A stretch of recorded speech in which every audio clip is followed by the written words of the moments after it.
Good morning. Welcome to Devotions. Not as cold as the previous 2 days, but still a tad chilly. Jesus was not a traditionalist. He threw many status quo scenarios on their head. He was not bound by popular thinking. That doesn't mean that we can get to be rebellious and do as we please, though. Let's look at some of these scenarios and what they mean for us. In Luke 13:3, it says, "But unless you repent, you too will all perish." We favor the rich, but Jesus denounced this. In Matthew 19:19-21, Jesus replied, "You shall not murder, you shall not commit adultery, steal, give false testimony, honor your father and mother, love your neighbor as yourself.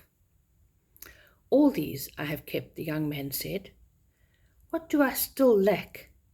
And Jesus answered, "If you want to be perfect, go, sell your possessions, give to the poor, and you will have treasure in heaven. Then come, follow me." Jesus crossed racial, cultural, and social boundaries. In John 4, it says, "If anyone acknowledges that Jesus is the Son of God, God lives in them, and they in God." And so we know and rely on the love that God has for us. Jesus often challenged the Sadducees and the Pharisees' practice of the literal enforcement of rules and regulations. Jesus focused on doing God's will.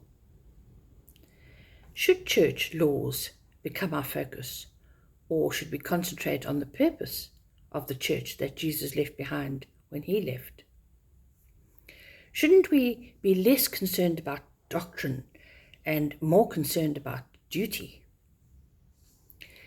Jesus hung out with the wrong crowd, like tax collectors and tardy prostitutes. His disciples were ordinary folk from average households. He preached threatening sermons and taught things like love your enemies, be a servant to all, be the last, not the first, don't chase influence or power. We want power without pursuing the power giver. When he talked about forgiveness, that meant being the forgiver rather than the forgiven. When Jesus walked this earth, his aim was to preserve it. Are we part of the destructive team polluting it? On the cross, at his last hour, the thief to his right was given a stay of execution by his unconditional forgiveness. A widow's only son could not reach the gates of death without Jesus stopping the funeral procession and preserving life. Lazarus did not remain decomposing in the grave. Martha entreated Jesus to help, and he did. So, when we say that Jesus can't, or won't, or hasn't, or question whether, when, or how, we need to remember that he's not a traditionalist. So be bold and trust for something to be thrown on its head. If we don't hear God, we are too far from him. Or we are too otherwise preoccupied with our own stuff, and then he gets the busy signal. Sometimes we're just too disrespectful. Do not remain in that famine, that place of mistrust and confusion.